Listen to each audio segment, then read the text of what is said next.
இனிய தோழர்களே தோழியரே, நான் உங்கள் சிப்லாலேருந்து பேசுகிறேங்க. இன்றைக்கி நாம் இந்த ப்ளவுஸ்க்கு பேட்ச் ஒர்க்கு வாங்கி கொடுத்துருக்காங்க. அதை வச்சு நம்ம எப்படி ப்ளவுஸை ஃபினிஷ் பண்ணுறதுன்னு பார்ப்போம். வாங்க வீடியோவுக்கு போகலாம்.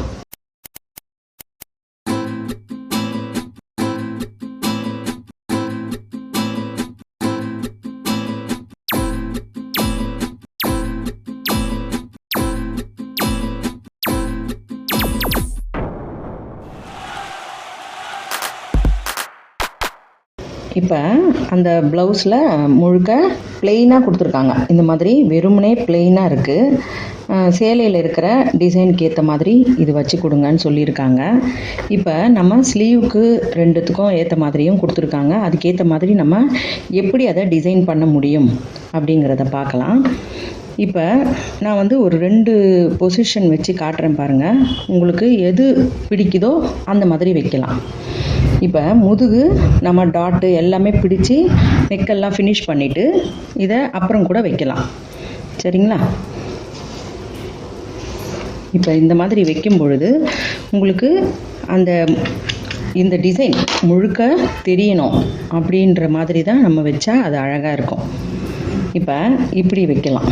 முதுகில் வைக்கும் பொழுது இந்த மாதிரி வச்சு அது மேலேயே நம்ம தையல் போட்டுக்கிட்டு வந்துடலாம். பிறகு இன்னொரு முறை சொல்கிறேன் பாருங்கள். ரொம்பவே தெரியணும்னா இப்போ அந்த மாதிரி வச்சோம்னா கொஞ்சம் பின்பக்கம் முழுக்க தெரிஞ்சாதான் தெரியும் இல்லைங்களா? அந்த டிசைன் அப்போ தான் தெரியும். இப்போ நம்ம இங்கே இந்த ஷோல்டரில் இருந்து இப்படி வச்சோம்னு வச்சுக்கோங்க. இப்போ நமக்கு இங்கெல்லாம் பிடிக்கிற இடமெல்லாம் போக உங்களுக்கு இந்த இடத்துல வச்சிங்கன்னா ரொம்பவே அழகாக தெரியும். ஆனால் ஒரு பக்கம் வச்சா தான் நல்லாயிருக்கும். 2 பக்கமும் வச்சிங்கன்னா அது ஒரு ஆர்டிஃபிஷியலாக இருக்கும். இப்படி வச்சிங்கன்னா அது நிஜமாகவே அந்த ஒரு வடிவம் ரொம்ப அழகாக இருக்கும் இல்லைங்களா? நான் இந்த முறையில் தான் வைக்க போகிறேன். உங்களுக்கு இப்படி பிடிச்சிருந்தா இந்த மாதிரியும் நீங்கள் வைக்கலாம். இந்த முறையும் ரொம்பவே அழகாக தான் இருக்கும். சரியா? நான் இந்த மாதிரி வைக்கிறேன். மேலே வைக்கிற மாதிரி வச்சிடுறேன். அதை வைக்கும் பொழுது நிறைய தோழிகள் இதை பற்றி கேட்டிருந்தாங்க. பேட்ச் ஒர்க் வாங்கிட்டா நாம் அதை எப்படி வைக்கிறது அப்படின்னு சொல்லி. இது நம்மளோட ஒரு இமேஜினேஷனில் வச்சுக்க வேண்டியது தான். எந்த பக்கம் நம்ம ஸ்டிச் பண்ணுறதுக்கு முன்னாடி நம்ம வச்சு பார்த்துக்கணும். எந்த இடத்துல வச்சா அது ரொம்பவே நீட்டாக இருக்கும் அப்படின்றத நம்ம பார்த்து வைக்கலாம். இப்போ இங்கே ஆம்ஹோல் கிட்ட நம்ம இங்கே ஸ்டிச்சஸ் போயிடும் இல்லைங்களா? அப்போ இந்த இடம் நமக்கு அடிபடாமல் இருக்கணும். அதுக்கேற்ற மாதிரி முதல்ல நம்ம பொருத்திட்டு பிறகு எல்லா இடத்துலையும் நம்ம நகராமல் இருக்க குண்டூசியை பொருத்திக்கலாம்.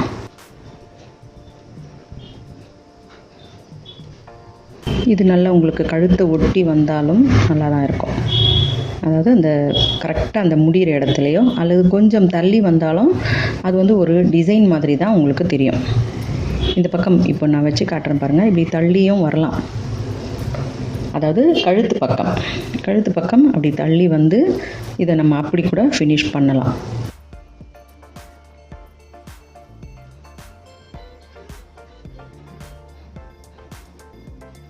இப்போ இதை சுற்றி நாம் ஒரு தையல் போட்டுக்கலாம். இதுக்கு பொருத்தமான நூலும் போடலாம் நீங்கள், அல்லது இந்த ஜரிகை நூலும் போடலாம். அது போட்டாலும் இன்னமுமே உங்களுக்கு அது டிசைனோடு சேர்ந்த மாதிரி ஆகிடும். இதில் முதல்ல நம்ம போடுவோம். பிறகு உங்களுக்கு அது வேணும்னா நீங்கள் ஜரிகை நூலை வச்சு கூட அப்படியே அது மேலே தையல் போடலாம். என்ன கொஞ்சம் பொறுமையாக போடணும். நீங்கள் இது வேகமாக திருப்ப முடியாது. கொஞ்சம் பொறுமையாக நிதானமாக போடுங்க.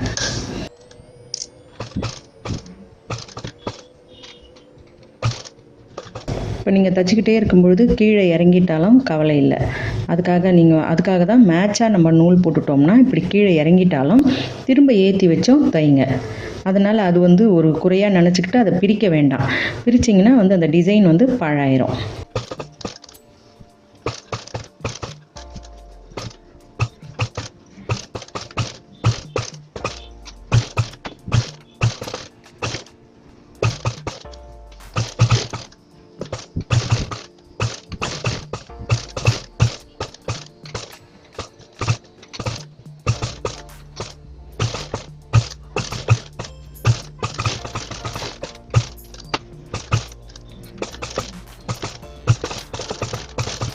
இப்போ நம்ம தொடங்கின இடத்துக்கே வந்துட்டோம் இல்லையா?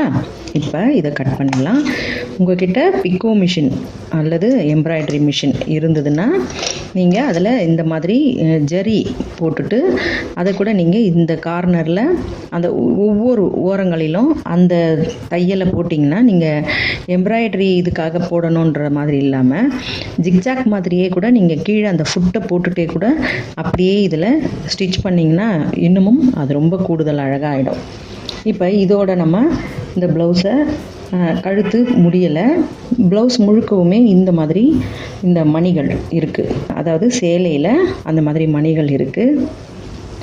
அதனால் நம்ம இந்த இடத்துல ஃபுட்டை மாற்றி இந்த மணியை வச்சிட்டோம்னா அதுக்கு ரொம்பவே பொருத்தமாக அமைஞ்சிரும். நீங்கள் ஃபுட்டை மாற்றணும், சிங்கிள் ஃபுட்டு மாற்றணும் அப்படின்னு நினச்சிங்கன்னா எப்போதுமே இதை நீங்கள் போடும் பொழுது பின்னாடி அந்த லீவரை இறக்கி விட்டுருங்க. இது உங்களுக்கு இப்படி தூக்கின மாதிரி இருந்ததுன்னா உங்களால் சரியாக ஃபிட் பண்ண வராது. அப்படியே நீங்கள் பண்ணிட்டீங்கனாலும் உங்களுக்கு அதுக்கப்புறமா அது ஏற்ற இறக்கம் இல்லாமல் ஒரே இடத்துலையே நிற்கிற மாதிரி சில நேரங்களில் அமைஞ்சிரும். அதனால் இது நான் ஃபுட்டு மாற்றும் பொழுதெல்லாம் உங்களுக்கு ஒரு முறையும் இதை நான் சொல்கிறேன். ஏன்னா புதிதாக யாராவது பார்க்கும்பொழுது அவங்களுக்கு இது புரியாது இல்லையா? அதனால் ஒவ்வொரு முறையும் சொல்கிறேன். இப்போ இந்த மாதிரி நம்ம லீவரை கீழே இறக்கி விட்டு இப்படி பண்ணிவிட்டு அப்படியே கூட நீங்கள் உடனடியாக ஸ்டிச் பண்ணக்கூடாது. பொறுமையாக அந்த ஊசி உள்ளே இறங்குதா, அடிப்படாமல் இறங்குதான்றதை செக் பண்ணிவிட்டு அதுக்கு பிறகு நீங்கள் டைட் பண்ணுங்கள். ஏன்னா நம்ம பல நேரங்களில் அது பிகினர்ஸில் அந்த மாதிரி தவறுகள்லாம் நடக்கும். இப்போ உங்களுக்கு சுலபமாக இந்த லீவர் குதிரை இழுக்க போட சரியாக இருக்கும்.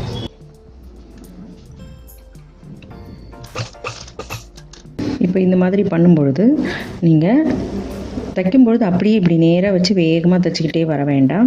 பொறுமையாக தைக்கும்பொழுது உங்களுடைய வலது கையில் இந்த மணிகளை இந்த பக்கம் அழுத்திக்கிட்டே இருங்க.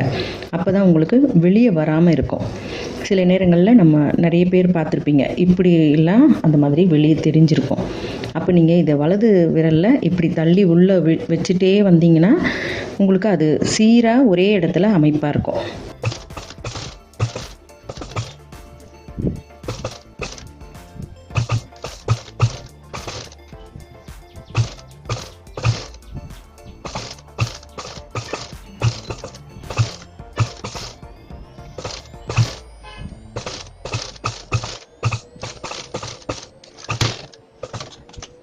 இப்போ நம்ம இந்த இடத்துல ஷோல்டர் நம்ம ஃப்ரண்ட்டில் ஜாயின் பண்ணிவிட்டு தொடர்ச்சியாக நம்ம மணியை வச்சு முன்பக்கமும் வர மாதிரி வைப்போம். அதுக்காக கொஞ்சம் இது வரைக்கும் நான் கட் பண்ணிடுறேன்.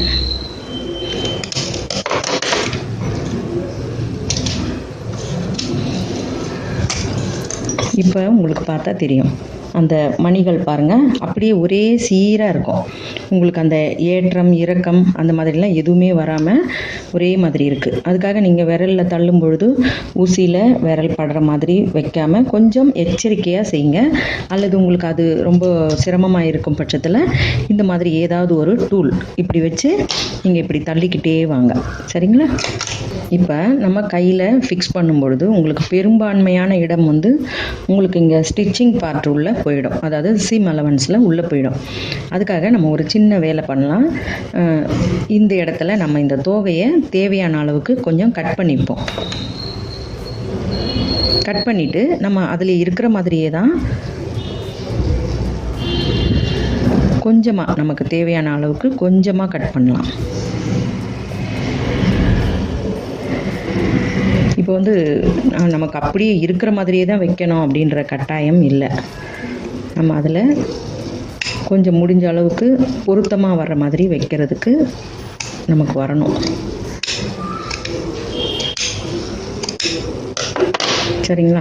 இப்போ பார்த்தீங்கன்னா உங்களுக்கு தெரியும், இதுவும் உங்களுக்கு அதே டிசைன் தான். ஆனால் முதுகுக்கும் கைக்கும் பெருமளவு வித்தியாசம் இருக்குது இல்லையா? அதனால் இது நிறைய இடத்த பிடிக்கக்கூடாது. இந்த மாதிரி இடங்களில் நீங்கள் ஜிக்ஸாக் போடுறதுல தவறில்லை. ரொம்பவே பொருத்தமாக ஜிக்ஸாக் போட்டிங்கன்னா உங்களுக்கு இந்த இடம் வெளியே வராமல் இருக்கும். அல்லது நம்ம இந்த மிஷின்லேயே இப்படி அப்படி நம்ம ரஃப் தையல் ஓட்டுவோம் இல்லையா, அந்த மாதிரி நம்ம போட்டுக்கலாம். நம்ம இதே மாதிரி இன்னொரு மைலுக்கு நம்ம அந்த தோகையை கட் பண்ணும் பொழுது அப்படியே இது எதிர் முனையில் தானே இருக்கிற மாதிரி இருக்குது. அப்போ இந்த தோகையை நீங்கள் அப்படியே திருப்பி வச்சு ஒரே பொசிஷன் வரணும் அப்படிங்கிறதுக்காக நம்ம அப்படியே இதை கட் பண்ணிடலாம்.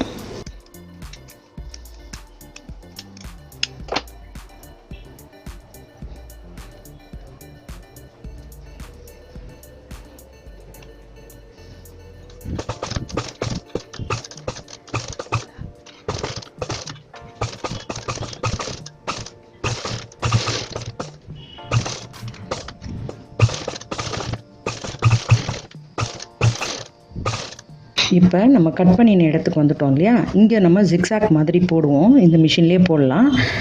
அப்படி உங்களுக்கு அது ரொம்ப சௌகரியப்படலை, இந்த மாதிரி டிசைன் கட் பண்ணுற மாதிரி இருந்ததுன்னா பேட்ச் ஒர்க்கில் அப்படி இருந்ததுன்னா நீங்கள் கவலைப்படாமல் ஒரு மெழுகுவர்த்தி ஏற்றி வச்சு இந்த நுனிகளை மட்டும் அப்படியே லேசாக தீயில் காமிச்சிங்கன்னா சுருங்கிடும். அதுக்கு பிறகு உங்களுக்கு பயம் இல்லாமல் நீங்கள் தைக்கலாம். அதாவது ஜிக்ஸாக் போட வரல, ரொம்ப சிரமமாக இருக்குது அப்படின்ற பட்சத்தில் அந்த முறையை நீங்கள் கையாளலாம். இந்த இடத்துல நீங்கள் பொடி தையல் வச்சுக்கிறது ரொம்ப நல்லது. அப்போ உங்களுக்கு நிறைய குத்துக்கள் விழும். அப்போ உங்களுக்கு இந்த இடம் பிரிஞ்சு வர்றதுக்கு வாய்ப்பு இருக்காது. பெரிய பெரிய தையலாக இருந்ததுன்னா உங்களுக்கு இங்கே ஒன்று அங்கே ஒன்று தான் விழும். இடையில் நம்ம மிஸ் பண்ணிட்டோம்னா அந்த இடத்துல நூல் பிரிஞ்சு வர்றதுக்கு வாய்ப்பாயிடும்.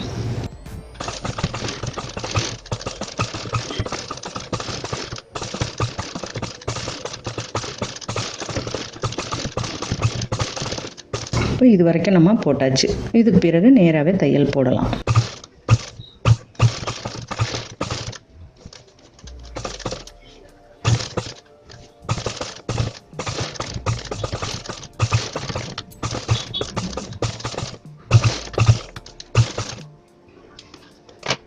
இப்போ நம்ம 2 கையும் அதே மாதிரி ஃபினிஷ் பண்ணிட்டோம்.